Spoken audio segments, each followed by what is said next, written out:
या एनआरसी के खिलाफ शाहीन बाग में जाकर के अपना विरोध दर्ज कराना हो, सुंदर नगरी में हो, हर जगह हमने प्रोटेस्ट किया। क्यों? हमने इसलिए प्रोटेस्ट नहीं किया कि मुसलमान के हम चाहते हैं, हमने इसलिए प्रोटेस्ट किया कि मुसलमान भी मेरे देश का अच्छा नागरिक है, सच्चा नागरिक है। और मैं समझता हूं कि कहीं ना कहीं अगर प्रमाण देना है राष्ट्रीयता की तो हिंदू को देना होगा। क्यों? बहुत बड़ी बात करें, हिंदू बहुत बड़ी बात मैं कह रहा हूं आपसे, क्योंकि इस हिंदुस्तान में वो मुसलमान रह गए जिन्हें हिंदुस्तान से प्यार था। आप उनके दर्द को कभी महसूस करो। मैं दो भाई, एक भाई पटना में रह रहे, एक भाई यहाँ रह रहे हैं, कितनी परेशानियों का सामना हमें करना पड़ता है। कई बार ऐसा मोड़ आता है। और जब देश का बंटवारा हुआ, उस दर्द को आप महसूस करो कि एक भाई तो उसका कह रहा है कि जिन्ना साहब मेरे कैद आजम है, वो जिन्ना की तरफ भागे, और एक भाई कह रहा नहीं भाई मत जा, रुक जा भाई, ये हिंदुस्तान मेरा है, मेरे बाप दादा का कब्र यहाँ है, इस हिंदुस्तान की आज़ादी में मेरे दादाओं ने अपनी कुर्बानी दी है।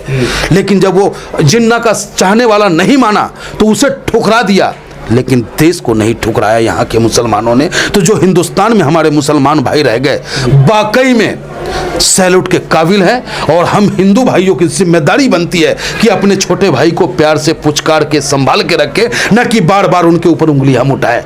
आप एक सच्चे आदमी को, एक अच्छे आदमी को बार बार गलत कहोगे तो निश्चित रूप से उस पर असर पड़ जाता है और उसे भी गुस्सा आता है। राष्ट्रवादी पार्टी की अगर बात कोई करेगा तो बैरिस्टर असदुद्दीन ओवैसी साहब के बगैर नहीं हो सकता है राष्ट्र की बात, क्योंकि जितने भी लोग हैं सब कुर्सीवादी है, सिर्फ कुर्सी इनको चाहिए, पावर चाहिए। जनता का क्या हो रहा है उससे इन्हें कोई लेना देना नहीं है। आज भी आज़ाद हिंदुस्तान में हमारे दलित भाई अगर किसी जमींदार के घर के आगे से घोड़े पे बैठ के अपनी शादी में चला जाए तो उन पे कोड़े और बेल्ट बरसाए जाते हों। आज भी हमें आज भी याद है कि हम लोग जब बचपन में थे तो मुहर्रम में लाठी भी खेलते थे और होली में वो दोस्त हमारे घर आकर के रंग भी खेलते थे। लेकिन इन लोगों ने ऐसी जहर फैलाई क्षेत्र में, पूरे देश में, कि आज हमारा बच्चा हमसे पूछता है कि पापा वो मुस्लिम है क्या, और मुस्लिम का बेटा पूछता है कि पापा ये पंडित जी है क्या।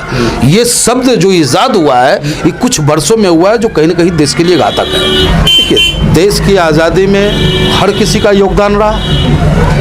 देश आज़ाद होने के बाद हर समाज का उत्थान हुआ और देश की एक आज़ादी में जितना कुर्बानी हिंदू का उतना मुसलमान का भी रहा है। लेकिन जितनी भी पार्टियां हैं वो सिर्फ मुसलमानों को धार्मिक चश्मा पहनाकर और भाजपा का डर दिखाकर उनके वोट को तो प्राप्त करने का काम किया, लेकिन उनका राजनीतिक ग्राफ जो है उठाने का काम नहीं किया। और मैं समझता हूँ चाणक्य ने भी कहा है कि वही समाज तरक्की करता है जिस समाज के पास राजनीति की चाबी हो, और राजनीति वोट आपका और चाबी किसी और के हाथ में। तो अगर ओवैसी साहब मुसलमान की बात कर रहे हैं तो कोई गलत नहीं कर रहे हैं, क्योंकि राजनीतिक रूप से हिंदुस्तान में अगर कोई पिछड़ा है तो वो मुस्लिम है, और वोट के रूप में सबसे ताकतवर है, झंडा उठाने में सबसे ताकतवर है, लाठी खाने में सबसे आगे ताकतवर है। लेकिन कुर्सी पे बैठेगा कोई और, तो क्या गलत कह दिया मेरा नेता, ये बताएं आप। सच को सच कहना अगर गलत है तो मैं बार बार कहूंगा गलत, मैं बार बार उस गलती को दोहराऊंगा।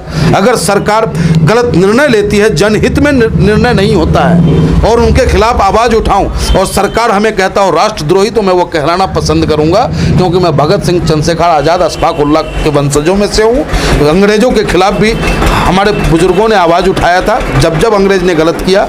उसी तरीके से सरकार इस लोकतंत्र को जब जब नुकसान पहुंचाना चाहेगा हम लोग आवाज़ उठाएंगे। और ओवैसी साहब उसी सोच के हैं। वाकई में अगर असली राष्ट्रभक्त कोई है आपके देश में नेता के रूप में, मुद्दतों बाद आपको ऐसा नेता मिला है, मुद्दतों बाद।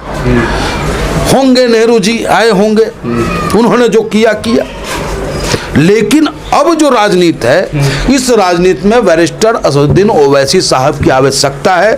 निस्वार्थ रूप से, निश्चल रूप से लोगों की सेवा करना और लोगों को अधिकार दिलाने निकले, सिर्फ मुसलमानों को नहीं, सभी को, सभी धर्मों, सिर्फ मुसलमानों को नहीं।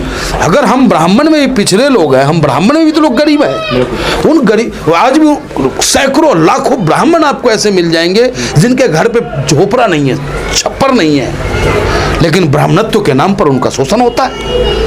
वोट जब आएगा तो उन्हें हिंदू हिंदू कह के वोट ले लेंगे। अगर उनका बेटा विनोद सेंगर है, बलात्कारी है, तो भी उसका जमानत हो जाएगा, उसकी पत्नी चुनाव लड़ेगी। अगर पंडित का बेटा विकास दुबे है तो उसका गाड़ी पलट जाएगा, एनकाउंटर हो जाएगा। तो ये सब स्थिति है, तो ये सब समझना होगा सभी समाज को। मैं सर्व समाज को अपील करता हूं कि आप राजनीति का एनालाइज करें और वास्तविकता में अगर देश को जरूरत है किसी नेता की तो वो एक ही नेता है, बैरिस्टर असदुद्दीन ओवैसी।